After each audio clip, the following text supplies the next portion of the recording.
Hey folks, welcome to Earth Day 365. Thanks for joining us here where we try to make every day Earth Day. I'm Bob Henkel, the program director at Earth Day 365, and joining me today is my wonderful colleague Elizabeth Sabetta, who's managing the chat and Zoom waiting room.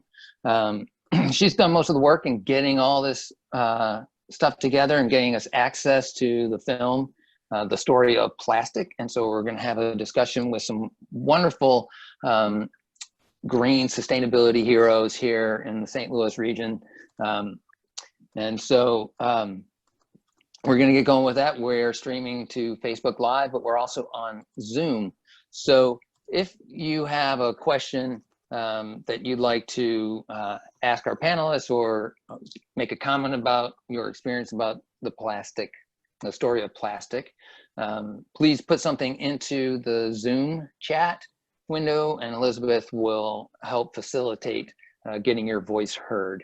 Because we'd like to have a lot of voices. I want to give some room to our panelists here, and we'll open it up for folks to share their experience and discuss how the film, how they were met with the film. So we at Earth Day 365, we've been working for over 15 years to reduce waste being sent to landfills through various recycling strategies. And we have noticed that, contamination in recycling has kept growing, especially since 2008, making it more difficult for our recycling companies to make money on the various commodities: glass, cardboard, mixed paper, aluminum, and plastic containers. And so we also know that some materials that are recyclable just don't make it through the sorting process. It's as if you were to give a water bottle, which is technically recyclable, but you left half of the water in the water bottle. And why wouldn't you? That water doesn't taste very good anyway. So especially if it's in the heat. So have our wonderful St. Louis tap water and you'll feel even better. But that bottle half filled with water, it's too heavy for a puff of air off the conveyor belt to pop it into the proper bin to end up being recycled. So things like that get in our way. Having a film like this can really focus our attention and hopefully get us motivated to find solutions. As such, we have 3 guests with us today that are working on solutions in St. Louis, Missouri and beyond. Joining us today are Karisa Gilman-Hernandez with Dutchtown South Community Corporation. It's a neighborhood association in South St. Louis City that has been dealing with illegal dumping. Hello there, Karisa. You can give them a wave, say hi. Hello. All right. And we also have Sunni Hutton, a local sustainability consultant and director at Blackrock Consulting. Hi there, Sunni. So glad to see you on the call. What's going on, Bob? Hey, we're just chilling. Just chilling. And also with us is Lacy Cagle, director of learning with ecochallenge.org. Welcome, Lacy. Great to be here. Thanks. Yeah. Hey, let's start with you, Lacy. Can you give us a kind of a short introduction about your work in sustainability and especially how the Plastic Free July Eco Challenge helps us take actions in our own lives to be more sustainable and lessen our negative impact on the environment? Sure. Ecochallenge.org is an international nonprofit. So a lot of people might have known us as Northwest Earth Institute, which was our name for 25 years, but we've been ecochallenge.org for the last couple of years. And thanks for saying that. It's been confusing me for a while. Yeah, so we do a couple different programs, but our main focus is getting people to be able to connect the dots between their choices and actions and how it affects other people, other species, the planet. So we have a plastic-free eco-challenge that just started yesterday, and we'll have thousands of people from around North America participating in this challenge to try to reduce their plastic usage as much as possible. And this is really important because as a sustainability organization, we recognize that all of the things that we're seeing right now in the world are interconnected. The way that we harm other people, the way that we harm the planet, the way that we harm animals, they're all connected in these larger systems that need to be changed. And so we really work to help people make individual style changes that actually last for a long term, but also connect those to the larger systems themselves to be able to make those systemic changes that the movie talks about a lot. So we invite you to participate in Plastic Free Eco Challenge. You can start your own team, or you can join the team that we're all on, which is St. Louis Goes Green! Yes. You can go to plasticfree.ecochallenge.org and sign up to join our team, and it's free. It's a whole month of being able to actually take action, check in on your action, share resources with each other, share encouragement, which is, I think, really needed right now, and learn together about what we can do to solve these larger system problems. Oh, thanks so much, Lacy, because I've really appreciated the Eco Challenge for some of the learning that you get to do, because there's all these different challenges, all these different pieces of the puzzle in sustainability. And so it's a great resource, not only to do actions as far as, reducing and making physical activity, but also like learning is an action too, and get out and understand what is happening in our world and how our individual actions can be solutions. That's great, Lacy. Also with us here, thank you, Karisa, from Dutchtown South Community Corporation. Can you take a moment to talk about what you've been seeing in South St. Louis City and how it's called So Fresh, So Clean, right? Yes. A program through that you got an EPA grant. And yeah, tell us how that program's been positioned to help the community. Yeah, so in 2016, we were granted an EPA grant. It kind of went into effect in 2017 with the program So Fresh, So Clean, So Creative. Dutchtown South was hearing from a lot of neighbors, and we were seeing it with our own eyes, that the trash system isn't working. I think that's an issue in all of St. Louis, but on the South Side, it always feels like whatever is an issue somewhere else is just bigger for us, and even bigger on the North Side. And so with that funding, we started organizing the neighborhoods to host cleanups, educating folks on recycling, teaching folks how the system actually works, who takes out our trash. It turns out 7 different city departments are in charge of taking out our trash. So we just kind of started forming all of that. We had a environmental justice report done on the solid waste in St. Louis. And so that report will be coming out shortly to everybody. We have some of the raw data currently kind of being put into a more digestible form. But essentially what we're finding is that St. Louis City doesn't know what to do with its trash. We have a lot of illegal dumping on the South Side, which is exacerbated by the vacancy issues. And so there's more places for people to dump things, less people out to see them dumping things. We have more than the average for when it comes to calls to Citizen Service Bureau about illegal dumping.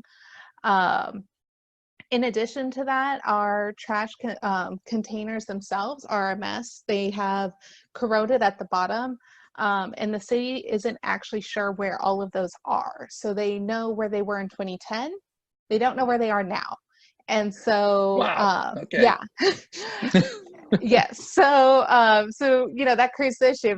When they do take our trash, they leave a little bit behind. And who cleans that up? And so the answer is the people in the area do. And they take a lot of pride in their area. So we have a program called Community Champions. They are a group of adults and young people who spend their summer organizing their neighbors, hosting cleanups, educating folks, having workshops. This year will be a little bit different. Our EPA funding is over, and so we're going to use all that good knowledge we learned and some policy proposals that will be recommended in that report to start a campaign so that we can change the way St. Louis handles its trash.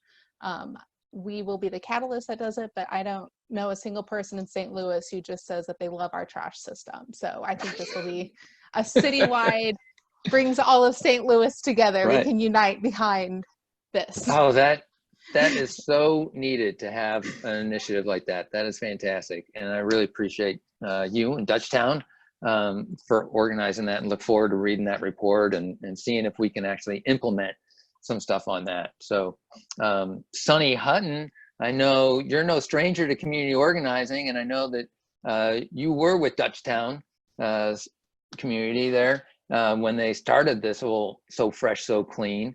So I know you're pretty familiar with that, and now you're with Blackrock Consulting. And also that whole sense of community, I really appreciate you popping into the chat, like for people to introduce yourselves, let's see who's here, let's all, we're a community. So let's reach out and say hi to each other. So Sunni, what's going on with Blackrock? What are you guys doing in the community and helping out with sustainability? And if you can also just bridge right into, did you get a chance to watch the film and, any reactions to the story of plastic? And we'll move into that phase right after you share about Blackrock. Yeah, I joined Blackrock in August of 2019, and I have been blessed with an amazing team. It's like we're a powerhouse down at Blackrock.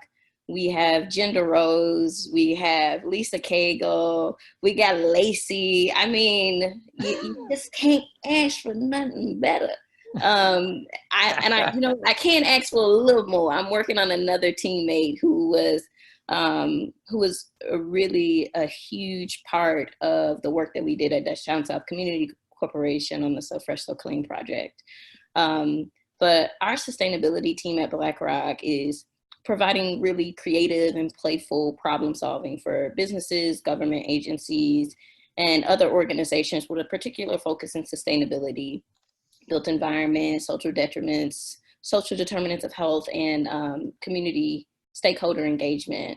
And each of our team members really bring a different part to it. So I'm big on the community stakeholder engagement and really making sure that technical information and knowledge can be transferred into a way that our communities can absorb it, but also that they are present and a part of and inform and shape how local government agencies and organizations do their work.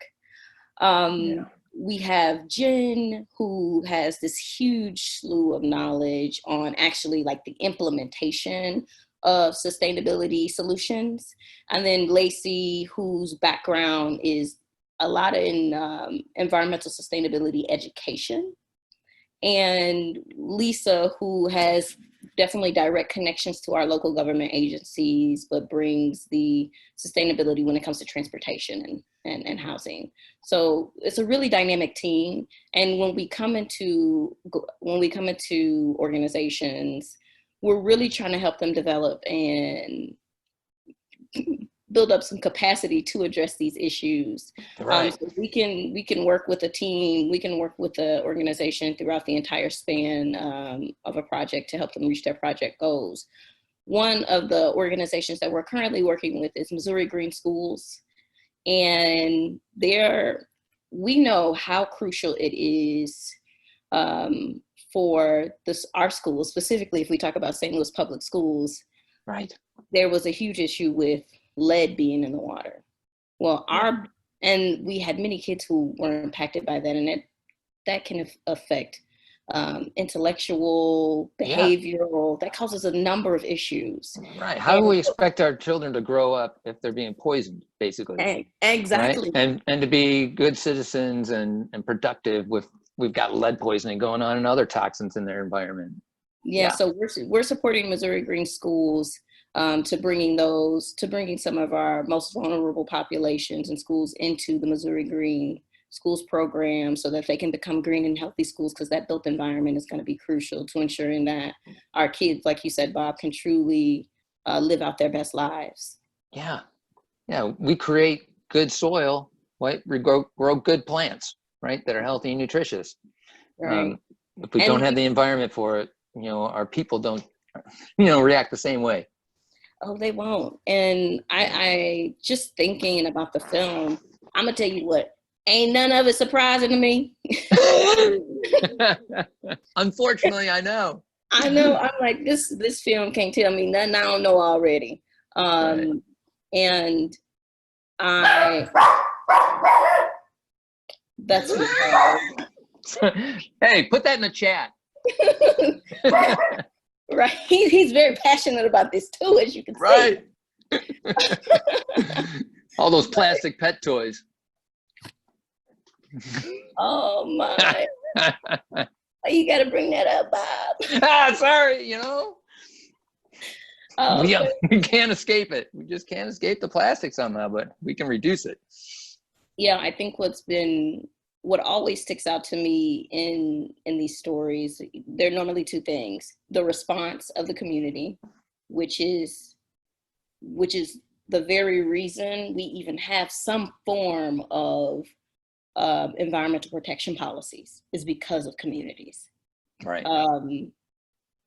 And let me even stress communities of color, right? When we think about communities in the South, Black folks being right next and up against these waste sites, they were the ones that started, in my opinion, the environmental justice movement, and really got the wheels turning of public officials.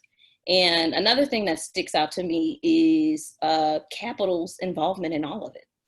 Capital's involvement and desire to profit at the expense of our community. It never fails. It never ceases to amaze me. Yep. Profit over people. Profit over people. And I'll go more into it later, because I want us to be able to transition, and I definitely want to hear from the rest of the team. But this is I'll just stop there. Back to you, Bob. Thanks, Sunny. Right. Anything from Lacy or Karisa about your reaction to the film? And I'll just remind other people on the call, please put something in the chat, and Elizabeth will interject your voices in here too. Karisa, so the thing that really struck me when I was just watching it was there's always a poorer country to send our trash to. Like, we will always find somebody lower on the totem pole to deal with our mess. And in St. Louis, it's the same with our neighborhoods. There's always going to be a poor neighborhood to send it out. The county sends their construction waste to South City. They send it to the north side. There's always just like a neighborhood that's going to have to deal with it. And it's always going to be the poor people. And those people are 99% of the time going to be Black and brown folks that are the ones dealing with the trash from everybody else. Yeah, it's such a critical point there. Right. Thanks, Karisa. Lacy, do you want to tack onto that? Yeah, I appreciate the film focusing on how the communities of people have been affected by plastic pollution, because so much of what we hear about plastic pollution these days has to do with what's happening with the oceans and with animals, which is hugely important and we need to know about. Like, and that can really mobilize people, like the turtle with a straw in his nose, you know, like that was just so awful. And to know that, like, you know, like that we were doing that to really vulnerable life forms. But I really appreciate that this film focused on how people were affected, and like both Sunny and Karisa said, particularly poor people and people of color, to show that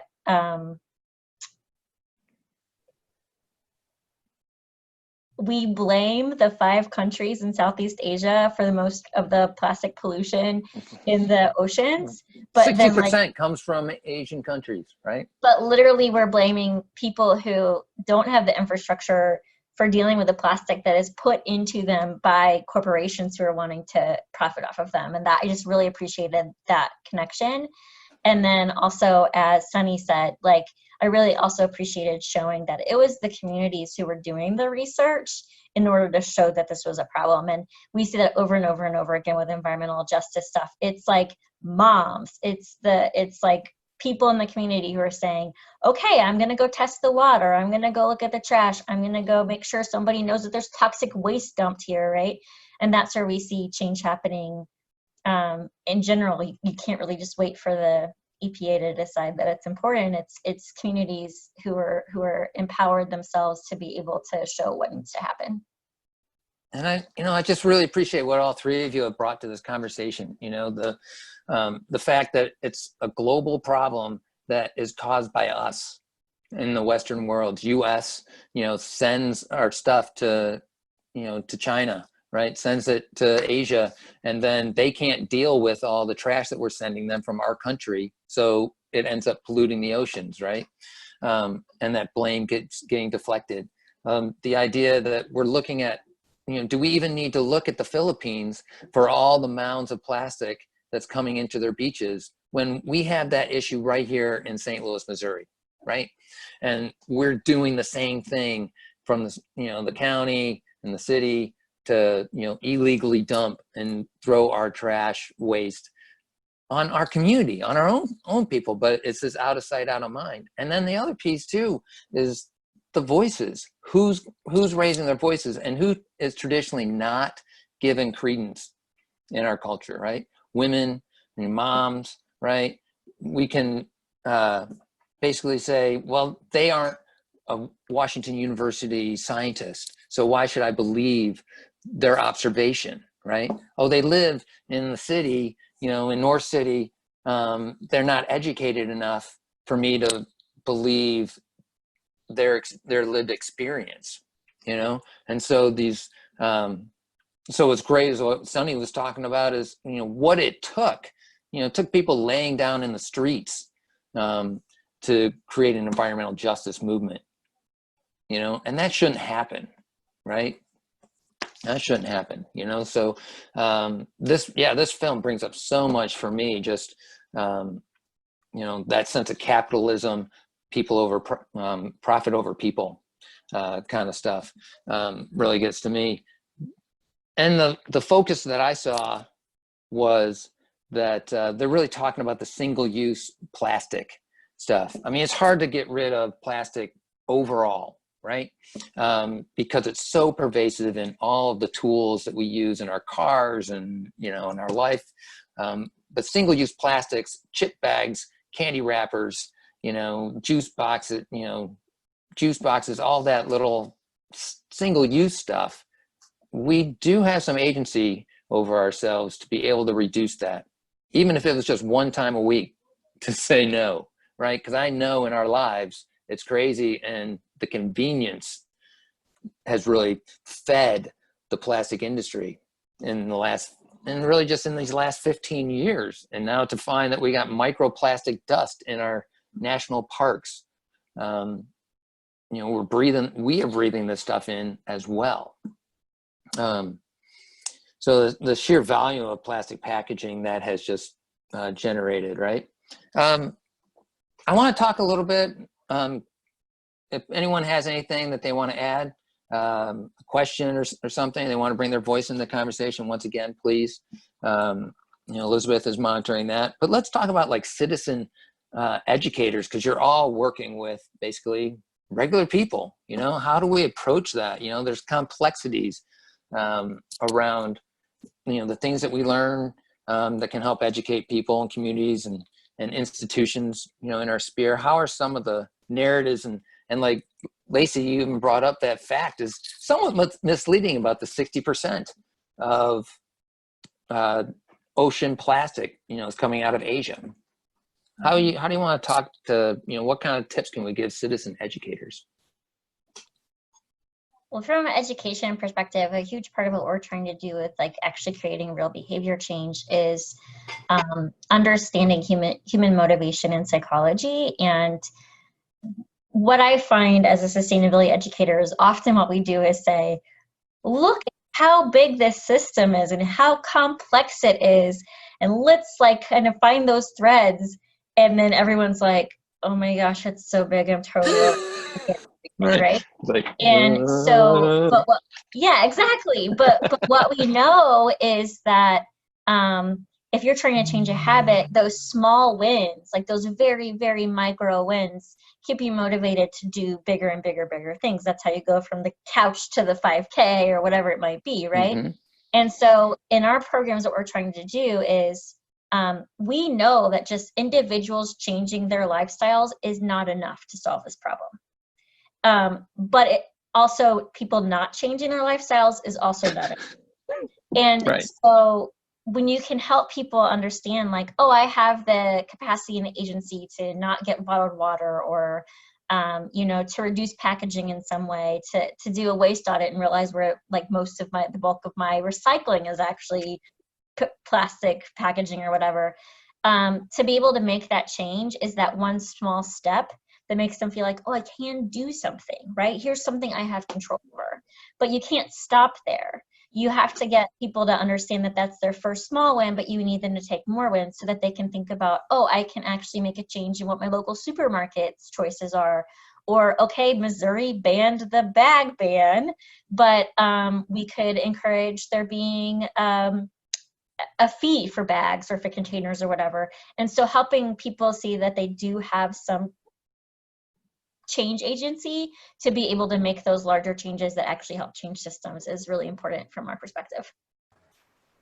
That ties into what Jess is saying, and I'm not sure if you want to come on, Jess, or I can just read your comment, but I know she likes Sunny's hat. So do I. She said that she appreciated the movie taking it away from a focus on consumers to more structural issues of racism and capitalism. And I agree with you, Lacy, that it's we can't do it all on our own. Like, there's a lot of that, but it's also not meaning that we don't have power in that. Thank you, Elizabeth Sabetta, for that. Really appreciate that. Karisa, did you have something you want to share about, you know, education or even policy, where we're going on this? So one of the things, you know, as a community empowerment organizer, my job is the first thing I should always do is raise up what the community is focused on. So I'm going to get a report, I'm going to get all these policy changes, but what route we take and what we focus on, that's all community. Like, the report was built with the community, and the policy as it goes forward is going to be with the community. And so when we're talking about, you know, like, these are big, huge structural changes that we need in our globe, and like letting people know we can help fix St. Louis just a little bit. We can make St. Louis a little bit cleaner. But if I come in with a policy, like with a campaign structure that's worked great in Chicago, it might not work in St. Louis, and it might not work for folks on the South Side because we're not the same people in Chicago. And so I think, right, you know, it's that tapestry of like, every community is going to go about this their way, and we're all going to like make it towards that goal, all of us together. And I just hope that like we all are like just kind of supporting each other across, like, you know, not just in St. Louis and outside in Missouri, and like, you know, as Kansas City does things, you know, cheering them on and having them cheer us on, and just all of us are in this together. It's one planet. The process it's not a quick fix. And I think we in the society really want the quick fixes. They want to know that, you know, there's a couple things. One, from my viewpoint, and Sunny, if you want to jump in on me, I don't need to take up space. All right. Get the pounce. But, you know, I do a lot of recycling education, and one of the things this film brought up was that recycling isn't working, right? They're saying that only 2% of plastic recycling is actually effectively recycled. And what I look at is, when I see, and we do waste audits, right, in the neighborhoods and at events and festivals, and I just see what people are putting in, they're like, I put in everything, I recycle everything. I'm like, please don't, because the only plastics that the recycling industry really can make money on, and that the only plastics that they really want, are the ones that look like the water bottle and your detergent bottle, right? That's a number 1 and a number 2 plastic, and not the resin code, right? All the other numbers, they're taking those because they want the number 1s and 2s to make some money off of, right? So if you're thinking, I'm going to give them all kinds of plastic, I'm going to, you know, buy stuff off the pegboard at the store, and it has all that plastic packaging and it's plastic, I'm going to throw that in there. That's not the plastic the recycling industry and facility was ever wanted to get. What did they want? They wanted the beverage bottles and the food bottles, right? And the reason for that was because it was the beverage industry who kind of propped up recycling, right? And so I look at a trade magazine called Resource Recycling, and it was really good, really great information about what's going on in recycling, what the commodity pricing is, what's happening in the markets all around the country and the world. And it was just purchased by the Association of Plastic Recyclers. And so it's, you know, so now a trade magazine that I wanted to depend on for information is owned by the plastic industry, which wants to keep pushing more plastics. And we saw that in the film, right? That the more plastic that they can produce in these single-use containers, the more it's as if they're selling more gas, right? Oil and gas industry, right? And that's how we're getting gasoline in plastic now, and that's being shipped across the world. And I know our viewership is just going to go up big time because we got an animal sighting with Sunni, so I really appreciate that. We've got a little dog sighting, love it. But those are the things I saw, you know, and like the CEO of that Association of Plastic Recyclers, God, he said, the Association of Plastic Recyclers' goal is to grow recycling, and having a widely respected publishing and conference management arm helps accomplish this important purpose. The distribution of well-researched recycling information greatly benefits the Association of Plastic Recycling members. And so, I mean, you're even saying it right there. We want more recycling so we can make more plastic. I just wanted to add to that, Bob, that what we're also seeing is like there had been a pretty big reduction in plastic use compared to a few years ago, with like, okay, a lot of people bring their own reusable mugs and everything. And Yes. then COVID hit and now they're not allowed to do any of that. And so that's another like factor in all this too. Yeah, Sunni, you had something? Yeah, and I just wanted to get back to, because I would tell you, Bob, you said a lot of things, and I was like, oh yeah, let's talk about that. Let's talk about that. Okay, I'll fill it up. I'm trying to control myself, but I do want to hit on. Don't. I do want to hit on the citizen educators part. The approach I've been taking within Blackrock and in previous work is just when we're working with government agencies, when we're working with local unions and organizations, you can't. No. Don't forget this piece. Don't forget this piece. I like to organize from and engage communities from a cultural approach, right? So that means really just meeting people where they are when it comes to language, when it comes to cultural practices and activities, and when it comes to the arts that they may be involved in or familiar with. I think if you are a citizen educator or plan to want to take whatever information or knowledge that your organization wants to push forward and engage within a community, then that's going to be key to that message being received. Can you get a little more specific on that? If for I people, get more specific, like me, that might not know exactly what you mean by cultural. If I get more specific, I'm gonna have to charge you for that, Bob. But okay, an example would be, let me think. I mean, I'll give you two examples. So an example would be, if we're talking, this is dog booty in my face. Okay, an example would be, let's say we want to educate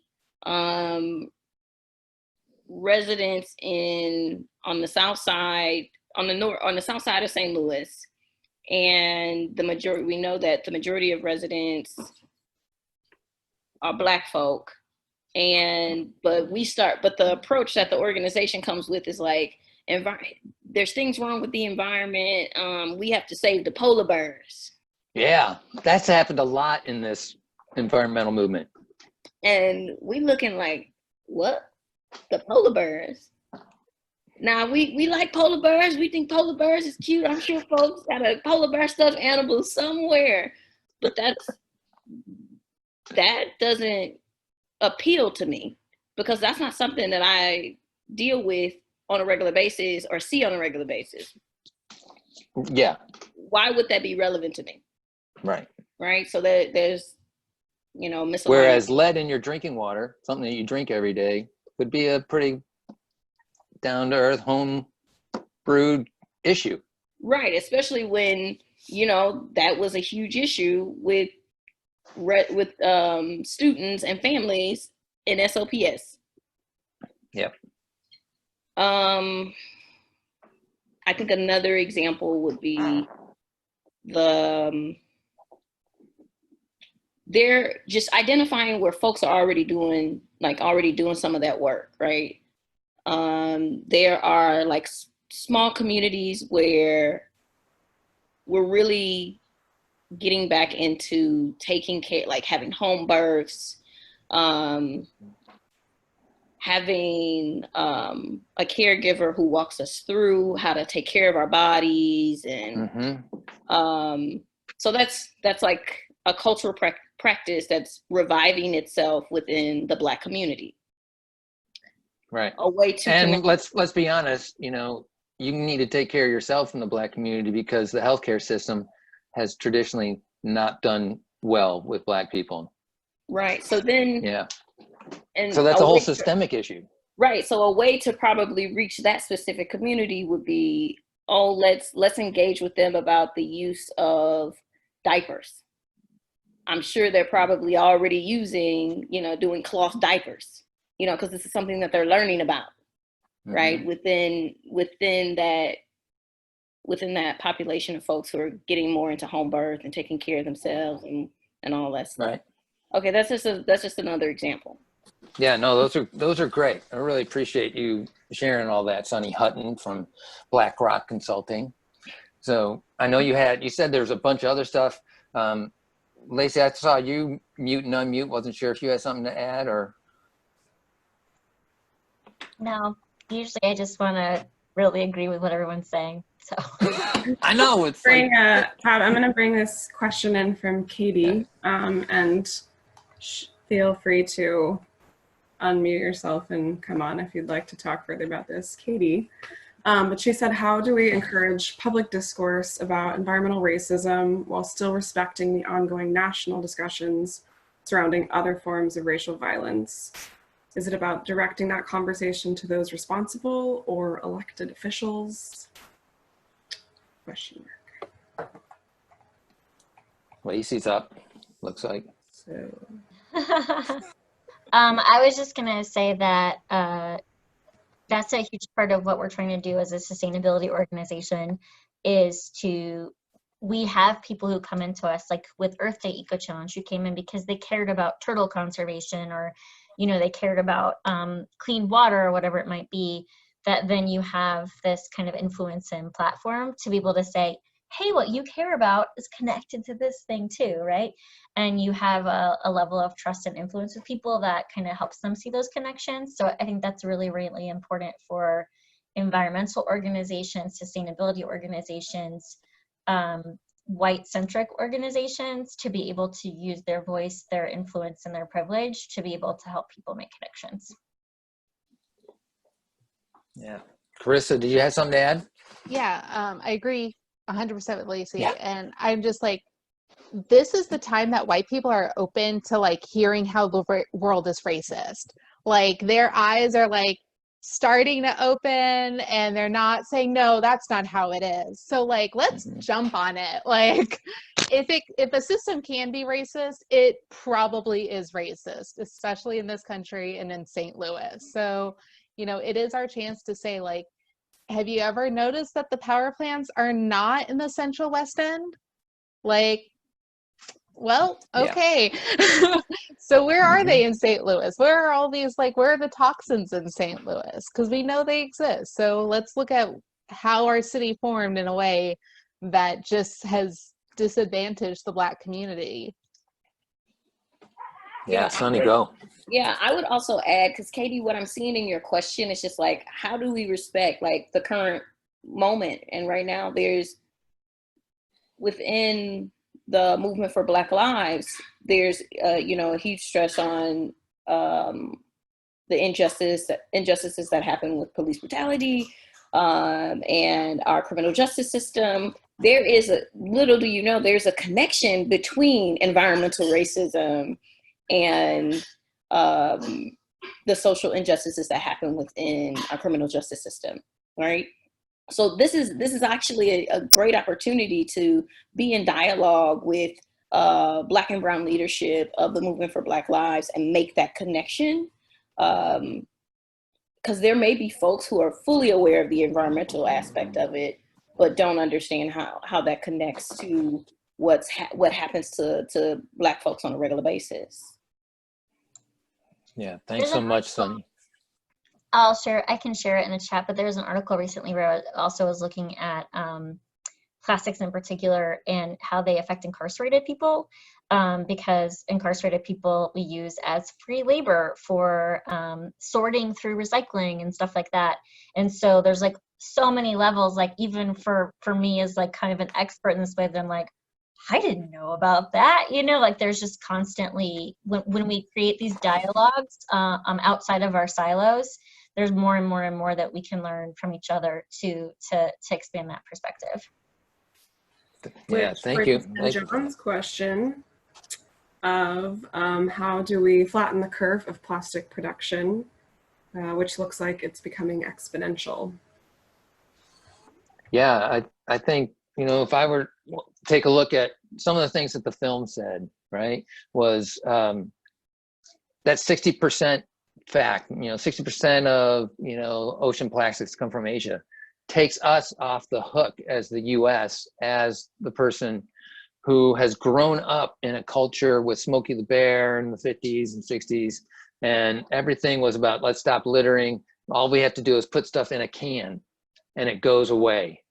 And we continue to perpetuate that sense of going away.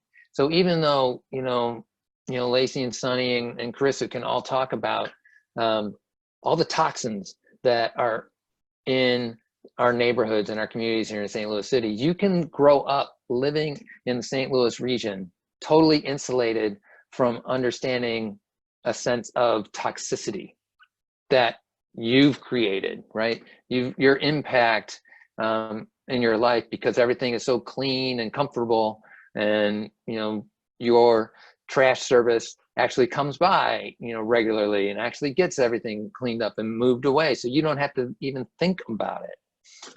Single stream recycling did it to itself that way, put everything into one container, and people it just all goes away, and they assume that somebody else will deal with it. And those people that are dealing with it, as we saw in the film, are usually the very poor, the women, the children, are sorting through all that muck and waste, trying to eke out some sort of sense of integrity, some sort of sense of dignity in their life. And they're just being poisoned, you know, by the stuff that isn't poisoning, like say me, you know, I grew up in a kind of very white area. It was very clean and comfortable, and I didn't know that my waste was going, or the electricity that I was using was coming from a coal-fired plant that was dropping mercury toxins in the air and all kinds of stuff like that. So I think that this film really can create this kind of overwhelm and despair and lead to an apathy or paralysis, which is kind of what the industry really wants. They want you to just keep staying with the convenient thing, just keep throwing stuff away, deal with your apathy and your paralysis, you know, by going to buy more stuff and feel better about that, and then putting it into a can, right? And you know, the film was taking a look at this idea that it's easy to blame others. And so then we don't need to take the responsibility that our panelists are talking about, you know, being a part of the community, getting your voice heard, being actively engaged. Because if we don't get actively engaged, we're basically serving the oil and gas industry, is what the film seems to be talking about. And you know, luckily they have some good solutions that they were talking about in the film, some ideas too. Lacy, you want to talk about something else? Yeah, I was actually going to say that I think part of the answer to this question is also looking at what Ron is asking about, which is Break Free from Plastic Pollution Act, which I have not read in detail, but that overall I support, because one of the things, like my initial lessons with people who are learning about sustainability is actually talking about Keep America Beautiful, in the campaign that was started by companies to I get the idea that litter was a personal individual problem as opposed to a larger systemic issue. Right. And that was a really, and we still have a lot of environmental organizations who have worked with Keep America Beautiful to like kind of perpetuate that. And I think that to be able to fight and say, no, if you're creating it, then you have to be responsible for figuring out how to deal with it, is really important. And that's how it used to be. Not in all ways, but when it came to containers and things like that.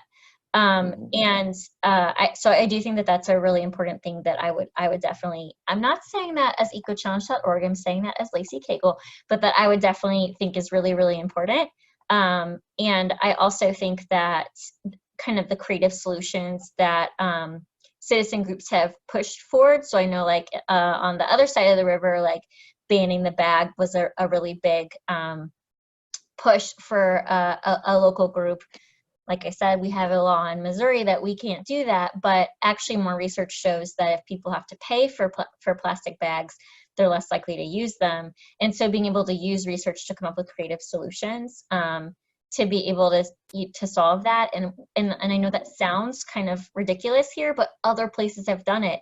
Like countries have banned plastic bags, cities have banned plastic bags, and so it has been done. There is precedent for it, and it requires some creative thinking, but also that ability to kind of peel back the curtain, which I feel like, as Karisa was saying, we're seeing that now in a way that I have never seen in my lifetime, where people are like, wait a minute, I've always just assumed this is how it works, but no, this doesn't work that way. There's a lot more openness to that right now, and that can be used to solve a lot have creative solutions to a lot of these problems. Yeah, thanks, Lacy. I really appreciate that. You're with ecochallenge.org, in case someone just joined us. And that the film was really stressing how the plastics industry and the beverage containers really were pushing the responsibility on consumers, and that it's the consumer's problem. Either the consumers aren't putting all the right materials in their plastic bottles in recycling, so that was a problem, or that it's a municipal city level problem. Oh, you guys just aren't dealing with your waste management appropriately, right? So the manufacturers kept pushing it downstream, right? The blame downstream. And so that Break Free from Plastic Pollution Act is asking for more extended producer responsibility, is the term that they're using to get the corporations and the manufacturers of all the plastics to basically take them back and deal with them appropriately, right? Turn them into more of their own packaging. The aluminum can takes 60 days to get back on a shelf in St. Louis, Missouri, if you put that an aluminum can in the recycling. And it's more than likely going to be a beer bottle. So because of the local big brewery that has their own aluminum manufacturing plant to make their own cans, right? So there's Anheuser-Busch, who has dealt that and done that. So that's a possibility, right? And the aseptic juice box container. Those manufacturers of, what do they call, Elizabeth? I forget. They're Tetra Pak. Thanks, Elizabeth, for that. Weak side D help. All right. Yeah, the Tetra Pak, they actually created the machine to go to the recycling facility to help sort out that type of container and get it recycled separately from all the other cardboard, glass bottles, and everything else that we send to the recycling facility. So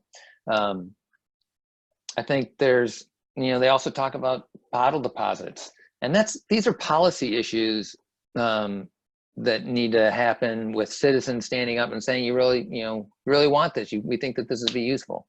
And then moving to non-petroleum based packaging, things that can break down that are biodegradable. And there's a difference between bio-based, which means it could have a little bit of plant material in it, but it's mainly still petroleum, as opposed to something that actually biodegrades or composts. But that's a whole nother conversation that we could have. Anything else, like from the panelists kind of talking about, personal action plan to create for a better future? Maybe there's organizations that people want to support with their time and money based on this conversation. What personal steps are you taking or think are important for us to take? So I'll ask the panelists that as kind of a way to close out. Sunni. Yeah, I can. First one on the buzzer. Yeah, I can get us started. I know just on a personal level, like in my household, things look a little bit different. If I do recycle, even if they're saying in the film that the impact isn't that large, but I still do it. And Thank you. Right. And I also, we can't get rid of it yet. Right. And I'm also making sure that I use reusable containers. Another thing, even the silverware that I take with me, right? I was able to get a Green Dining Alliance chopsticks and spoons and forks. So I take it when I go camping. I take it when I'm, if I'm making my lunch for the day, I got it with me. Right. Or even when you order takeout, you can say, hold the utensils. Right. I'll take a hamburger with everything, but hold the utensils. Hold the straw. I do really simple, things like that. And just, and even the changes that I've made in my own household, my family has started to make those changes, and my friends have started to make those changes. It's so crazy. Well, because you're a really powerful person. Well, one time I did say, Grandma, put that in the recycle bin. and so now my grandmother recycles.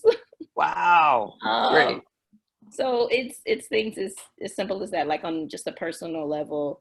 When it comes to the work that I do externally, I'm just so grateful that I can work with the team at Blackrock to really bring this framework that we use to multiple organizations. And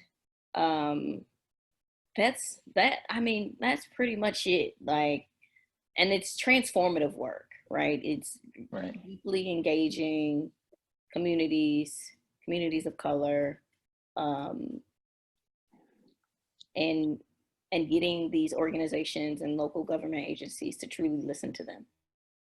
Great. Thanks so much, Sunni Hutton with Blackrock Consulting.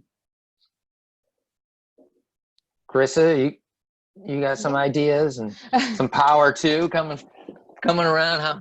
Well, if we're allowed to make the plug for money, DutchtownSouth.org, you get a great Southside Vibes t-shirt with a donation. They're really cool looking, so get yours today. But I love it. I put our Facebook on there.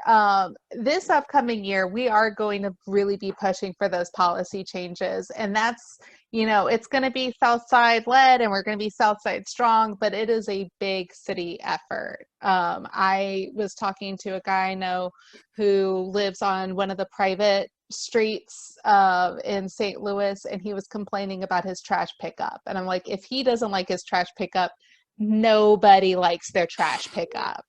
So I really hope that y'all can help support us through that, calling your alders, calling the mayor, calling the Board of Aldermen president, and letting them know that we're not going to take this anymore. It's time to take it all out. Take out the trash.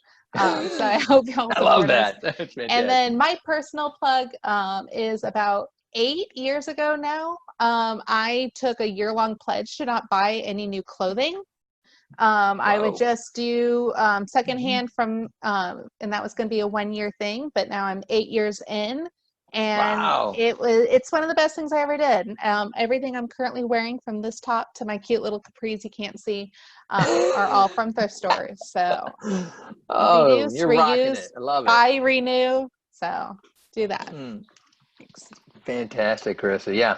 And people even try to put clothing in the recycling bin. It's like, Except for unmentionables. I'm just going to squash that rumor right now from Kathy. nice clarification, Karisa Gilman-Hernandez from Dutchtown South Community. Really appreciate you being here on the call. Lacy, final thoughts? Yeah, I wanted to say, Sunny just texted and said her Wi-Fi went out, so I put the blackrockconsulting.org in there for her. Yeah, I would say please check out Plastic Free Eco Challenge. A lot of the things that we've talked about are actions you can take and track your impact, and you actually can see your impact in real time adding up. So you see your impact, the impact of your team, the impact of everyone involved. That can feel really good to feel like you have that larger community around the world, not just you. And Yeah. we have some actions in there where it's also about like, hey, learn with your family about local environmental justice issues. What's happening in your community? Who are the communities most affected? There's a great EPA environmental justice map that can help you see the different layers of like, which communities experience the most lead poisoning, which communities have the least access to healthy food, and to be able to see that in your own community, I think is really important. Yeah. So there's really cool actions there, as learning as well as actually taking action. Like Flint, Michigan isn't the worst lead poisoning situation in the States. No, it's everywhere. And You're raising your hand, aren't you, Dutchtown? yeah. So I would just encourage you, that is free. You don't have to pay for that, but you can donate to us if you want, because that's also something we do. But there's also a lot of cool things that are like actually donations around trying to reduce plastic overall. So there's a really cool action about, there's an action for people who menstruate to use reusable period stuff, right? But then there's also an action to be able to donate kits so that other people can use them. And particularly that's an issue in other countries with once girls get their periods, they can't go to school anymore.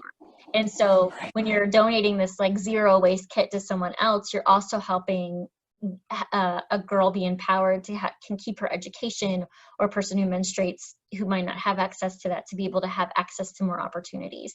And so I think there's some really cool stuff like that that are actions that we can take in our own lifestyles, but also can take to kind of like benefit others and understand all these connections together. Thank you. One more thing, sorry. Plastic Free Eco Challenge. Plastic Free Eco Challenge is actually a partnership with Eco Challenge and with a network of zoos and aquariums throughout North America. And St. Louis Zoo is one of the sponsors. So when you go on and create your team or join our team, you're actually joining a kind of St. Louis Zoo team as well. And that's pretty fun to be able to make those connections with other organizations. Oh, thank you so much, Lacy. Cagle with Eco Challenge. And I know that we can tend to, joke around and have some fun, but, these are really serious issues. We're talking about people's lives, right? We're talking about people that maybe we don't see Black and brown communities around us too much, or maybe we feel like they must be doing okay on their own or whatever, but they're not, right? And to just sit by and sit in our own sense of comfort and convenience, we shouldn't be doing that any longer, right? It's really important for all of us to step up and help out our local communities, our people that are right here, right? People, if you need a reason, people are resources, right? They not only are they humans, and just in that of itself, they deserve to have good quality of life. But they have ideas, they can share, they have productivity, they help, people just help the whole community, right? And that's, if we can just keep that as our marker a little bit to keep us moving forward, hopefully in bigger leaps as we go. I really appreciate the people that hopped on this call, been listening with us here on Zoom and Facebook Live. Sunny Hutton, Blackrock Consulting, and her wonderful dog. Thank you so much. Karisa Gilman-Hernandez from Dutchtown South Community. Thank you so much for all the work you're doing with So Fresh, So Clean, and Lacy Cagle with Eco Challenge. And my dear colleague, Elizabeth Sabetta on drums, or chat anyway. So, ba-dum-bum. That's it for us. You all have a wonderful night. Take care. Respect science, respect nature, respect people. Thank you, Ron Darling.